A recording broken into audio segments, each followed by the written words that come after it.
ustadz dan para kiai dan juga para sesepuh sesepuh dan juga Bapak Ketua DKM Masjid Iman yang sama-sama Allah muliakan. Amin. Alhamdulillah, marilah kita sama-sama memanjatkan puji dan syukur kita kehadirat Allah Subhanahu wa taala, yang mana Allah Subhanahu wa taala masih memberikan kita kesempatan dan Allah masih membangunkan diri kita dari mati yang sementara, dan Allah gerakkan hati kita, langkahkan kaki kita untuk memenuhi panggilannya, yaitu melaksanakan sholat subuh secara berjamaah. Amin. Salawat seiring salam semoga tercurah limpahkan kepada baginda Nabi besar Muhammad sallallahu alaihi wasallam serta para keluarganya, para sahabat-sahabatnya, dan juga para tabi'in, tabi'in, dan mudah-mudahan kita semuanya kelak yaumil akhir mendapatkan syafaat dari baginda Rasulullah sallallahu alaihi wasallam. Amin ya rabbal alamin. Bapak-bapak jamaah sholat subuh yang sama-sama Allah muliakan, dalam diri manusia ini ada dua unsur, yaitu unsur ketaatan dan unsur maksiat. Dan juga dalam tubuh kita ini Allah berikan jasad dan juga roh. Maka jasad ini apabila kita hari-harinya tidak mengkonsumsi daripada saripati tanah atau makanan, maka jasad ini lama-kelamaan akan sakit.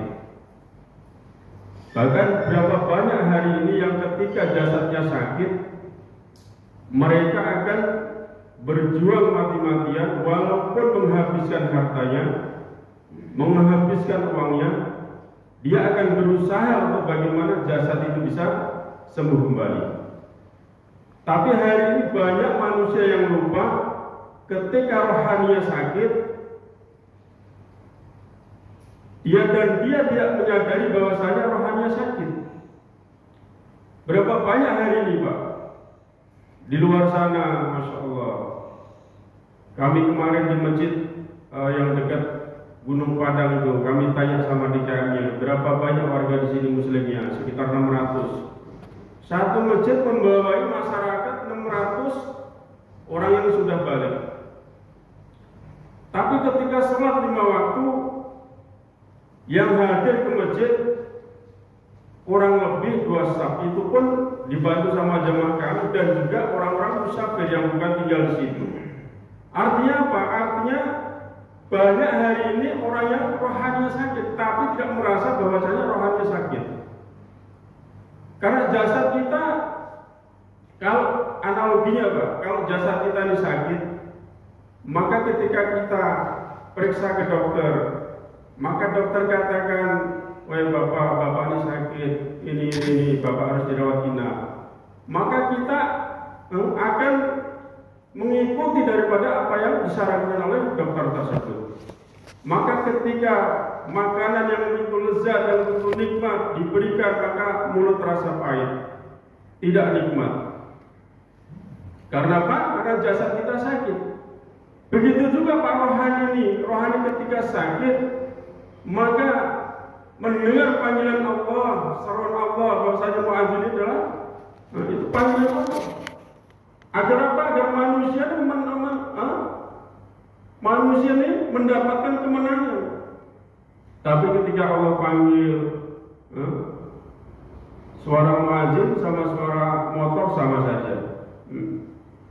Karena apa? Karena rohani sakit. Dan ketika rohani sakitnya gimana Pak? Ketika rohani sakit ini, Masya Allah, kalau tadi jasad sakit, ketika makan apapun tidak enak, tidak nikmat. Maka ketika sudah dokter kasih obat opname selama 3 hari 5 hari, dokter katakan bapak sekarang sudah boleh pulang. Maka ketika makan yang pahit tadi, ketika jasad sudah sembuh, maka akan menemukan kenikmatan. Begitu juga rohani, ketika rohani sakit Pak, orang mau sholat berjamaah, jangankan berjamaah, Sholat sendiri pun kadang-kadang diundur-undur, bahkan ada juga yang sengaja meninggalkan sholat. Untuk sholat berjamaah rasanya berat sekali. Untuk membaca Al-Quran rasanya berat sekali. Untuk berzikir berat sekali. Baca sholawat yang dimanapun kita bersolat, satu sholat mendapatkan 10 kali ganjaran, itu pun malas. Karena apa? Karena rohaninya sakit. Maka rohani yang sakit bagaimana cara mengobatinya? Maka kita dekatkan, Pak. Kita dekatkan kepada Allah SWT. Diri kita pasrahkan kepada Allah SWT. Bahwasanya diri kita ini, diri kita semuanya ini milik Allah. Kita tidak bisa apa-apa, tidak punya apa-apa, dan tidak memiliki apa-apa. Ilmu yang kita miliki ini semuanya pemberian Allah SWT. Harta yang kita miliki semuanya pemberian Allah SWT. Jasad kita ini Allah yang punya. Maka masalah bagaimana baginda Rasulullah SAW sabdakan ini. Jadi jasad ini, Pak, kata Nabi, yang paling berbahaya itu lisan kita dan di bawah besar kita. Karena apa kata Nabi? Semua perkataan yang tidak membawa kebaikan maka semua akan dihisab. Jadi perkataan kita yang sia-sia nih, Pak, kalau tidak berzikir kepada Allah maka semuanya akan dihisab. Apapun yang kita miliki akan dihisab sama Allah SWT. Harta juga sama, Pak. Harta yang halal saja dihisab, apalagi yang haram. Semua akan dihisab oleh Allah SWT. Bahkan kata Rasulullah SAW, satu teguk air dingin saja yang kita minum nanti akan ditanyakan. Maka pantas saja Allah SWT firmankan dalam Al-Quran, Bismillahirrahmanirrahim. Wa man ahsanu qawlan mimman da'a ila Allah wa amila sholihan wa qala innani minal muslimin. Tidak ada perkataan yang lebih baik daripada mengajak manusia taat pada Allah. Tidak ada perkataan yang lebih baik daripada manusia yang mengajak kepada Allah, menyuruh kepada Allah. Bapak-bapak jamaah salat subuh sama-sama Allah muliakan. Jadi Allah SWT ini setelah meletakkan, Pak, bahwasanya kejayaannya manusia, kebahagiaannya manusia, kesuksesannya manusia, ya Allah letakkan dalam agama. Gak ada dalam pangkat, dalam jabatan, dalam harta dan sebagainya. Gak ada. Andai kala Allah letakkan kebahagiaan ini dengan pangkat, Pak, maka Fir'aun laknatullah alaihi yang akan bahagia. Andaikan Allah letakkan kebahagiaan ini dengan harta, maka Allah akan bahagia.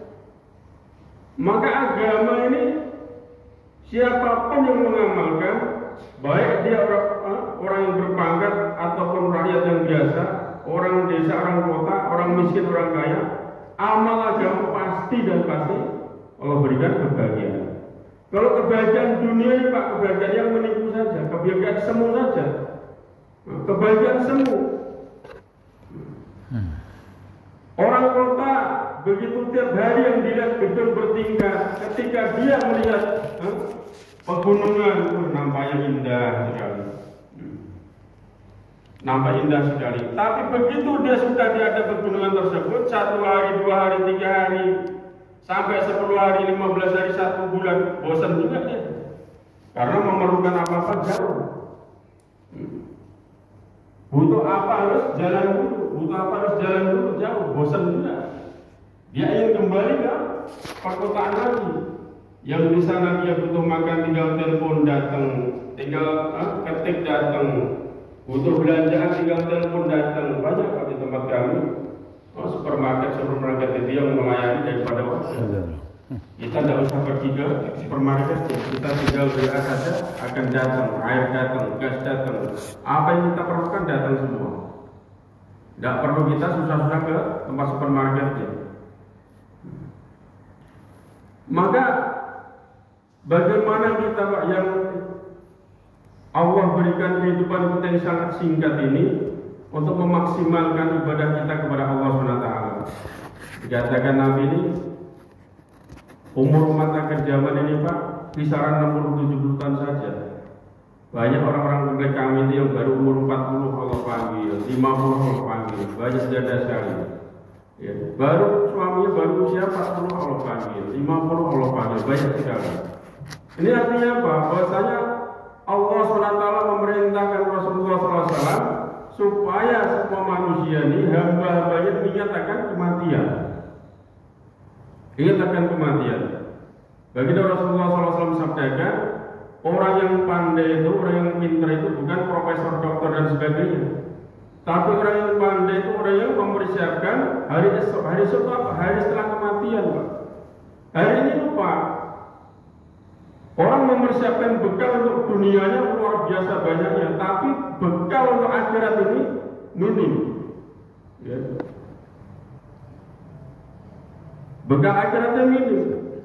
Kalau kita sudah beriman kepada Allah, ya, beriman kepada malaikat-malaikat Allah, beriman kepada Rasul-Rasul Allah, beriman kepada kitab-kitab Allah, beriman kepada perkara yang gaib, dan beriman kepada takdir yang baik takdir yang buruk. Masya Allah, ini iman ini dikatakan beriman ini luas sekali penjabarannya. Kita beriman kepada kitab-kitab Allah. Al-Quran sebagai panduan hidup umat Rasulullah SAW. Ketika Pak, ada ayat yang dibacakan tidak sesuai dengan hati naluri kita dan kita sedikit saja menolak, maka batal itu, cacat iman kita. Padahal ayat-ayat ini banyak sekali. Bagaimana Allah SWT mengisahkan nabi-nabi terdahulu diperintahkan untuk berdakwah kepada kaumnya. Setiap nabi diutus berdakwah kepada kaumnya. Turun lagi nabi diutus berdakwah kepada kaumnya. Bahkan ada juga nabi yang dakwahnya kurang lebih 900 tahun, pengikutnya hanya 83 orang, yaitu Nabi Nuh alaihissalam. Ada juga nabi yang putus asa, Nabi Yunus alaihissalam ketika berdakwah ke kaumnya ini. Beliau ini putus asa, didakwain tiap hari juga gak ada yang taat sama Allah. Maka ketika keputusasaan ini Pak, putus asa, ya, beliau meninggalkan kaumnya naik kapal begitu. Di kapal ternyata kapalnya keberatan penumpang, maka diundi dalam kitab kisah itu diundi, maka dikeluarkanlah 3 kali diundi yang keluar namanya Nabi Yunus suruh diundi, akhirnya dibuang ke lautan, akhirnya ditelan ikan. Maka asbab istighfarnya beliau Nabi Yunus alaihissalam, maka Allah keluarkan daripada Nabi Yunus alaihissalam selama 40 hari 40 malam. Dan ketika kembali kepada kaumnya, maka kaumnya sudah taat pada Allah SWT. Ini Pak. Jadi kita ini sama Pak. Ini kalau misalkan ini kan, makanya saya sampaikan dikit. Jadi dakwah seperti ini Pak, ini bukan semau kita. Ini juga perintah Allah. Ya. Perintah Allah. Bismillahirrahmanirrahim. Wal takum minkum ummatun yad'una ila al-khair wa ya'muruna bil ma'ruf wa yanhauna 'anil munkar wa ulaika humul muflihun. Jadi hendaknya ada segolongan dari kalian, sekelompok dari kalian yang mengajak daripada ma'ruf dan mencegah daripada yang munkar, dan mereka orang-orang beruntung. Beruntung, kata Allah beruntung nih Pak, ini bukan seperti orang pedagang. Pedagang dia modal 100.000 untung 200.000.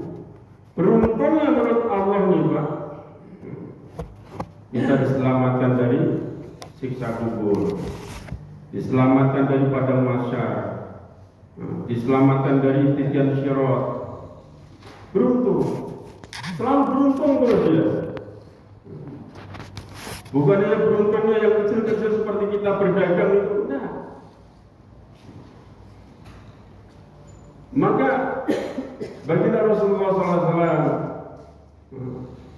beliau sudah tiada, para sahabat Nabi sudah tiada, para tabi'in sudah tiada, para wali-wali yang dulu menyebarkan agama di Nusantara sudah tiada. Maka agama itu menjadi tanggung jawab kita. Kata Pak Ketua DKM, boleh nambah-nambah dikit. Sebelum ini diskon. Oh, diskon ya. Jadi sudah tiada, maka agama ini Pak, ini dibebankan ke pundak-pundak kita. Agama Islam kan agama rahmatan lil alamin. Agama untuk seluruh manusia, baik jin, makhluk-makhluk Allah. Ya. Jadi hari ini Pak, kita berbagi pikir saja. Kondisi hari ini Pak di Amerika sana, beliau ini tamat kawasan ini 12 tahun di Amerika, yang lagi mundur. Di Amerika, di Inggris, di Rusia, di Prancis, Kolombia, daratan Afrika, daratan Amerika, ini masih banyak orang yang dalam kondisi tidak memiliki iman. Tidak memiliki iman. Saya baca di data itu hari ini manusia itu kurang lebih 7.900.000.000. Yang Allah berikan iman hanya 1.900.000.000. Kurang lebih 6 miliar Pak dalam keadaan kafir. Kalau mereka tidak Allah berikan hidayah, maka mereka tempatnya neraka jahanam. Maka kerja kita nih Pak, hanya bagaimana kita gerak dan doa. Karena hidayah ini hak prerogatif Allah SWT. Hak prerogatif Allah SWT. Maka bagaimana setelah jamaah-jamaah ini gerak Pak, Masya Allah. Ini jamaah seperti ini Pak, bukan hanya di Indonesia saja. Bukan hanya di Indonesia saja. 250 negara sudah banyak jamaah-jamaah. Ini orang-orang nyebut ini jamaah tabligh. Bapak ke Inggris akan ketemu jamaah seperti ini, orang Inggris asli. Bapak ke Australia akan ketemu jamaah seperti ini, orang Australia asli. Maka bagaimana kita pikir Pak, terutama bagaimana diri kita selamat, anak istri kita selamat, maka kita harus bagaimana kita dakwah. Karena perintah Allah, ya ayyuhalladzina amanu wa anfusakum wa ahlikum nar. Jagalah dirimu orang-orang beriman, jagalah diri dan keluargamu dari api neraka. Maka kewajiban kita Pak untuk bagaimana kita mengajak istri kita dakwah ini untuk keluarga kita fardu ain, wajib hukumnya. Bagaimana untuk istri kita, keluarga kita, dan kita harus punya misi. Misi kita bagaimana kumpul di dunia dan juga kumpul di surganya Allah SWT. Mungkin kami Pak di sini sudah 3 hari 3 malam, maka kami mohon pamit. Nanti kami akan pindah ke Bungus. Jadi kami datang dari Jakarta ke Padang ini juga penanggung jawab Padang, penanggung jawab dakwah Padang sudah mengarahkan kami di mana. Setelah ini kami akan pindah ke Bungus 2 masjid. Setelah itu Kayu Karo 2 masjid dan juga Solo Selatan 1 masjid. Terakhir Citiung 1 masjid. Mungkin bapak-bapak dari masjid sini mudah-mudahan Allah selalu memberikan kekuatan iman dan istiqomah dalam ibadah. Amin. Allah lahirkan dari rahim penduduk sekampung ini anak-anak yang hafiz-hafizah, alim-alim hidayah, dan juga orang-orang yang menegakkan agama Allah SWT. Demikian yang saya sampaikan. Sekali lagi kami mohon maaf atas mungkin perilaku berkata dan sebagainya, dan juga lampu-lampu yang kami pakai untuk membaca Al-Quran dan sebagainya. Mudah-mudahan nanti kubur akan menjadi penerang kubur bapak-bapak. Amin. Juga air yang kami pakai mudah-mudahan Allah menggantinya dengan air telaga Kausar yang nanti diberikan oleh Rasulullah SAW kepada bapak-bapak semuanya. Amin. Pada masa tidak ada sedikit rasa. Dan juga karpet yang kami pakai semoga nanti akan bermanfaat di alam kubur. Saya bisa kami sampaikan, kurang lebih mohon maaf. Kita tutup dengan doa majelis. Subhanallah wa bihamdihi, subhanakallahumma wa bihamdika.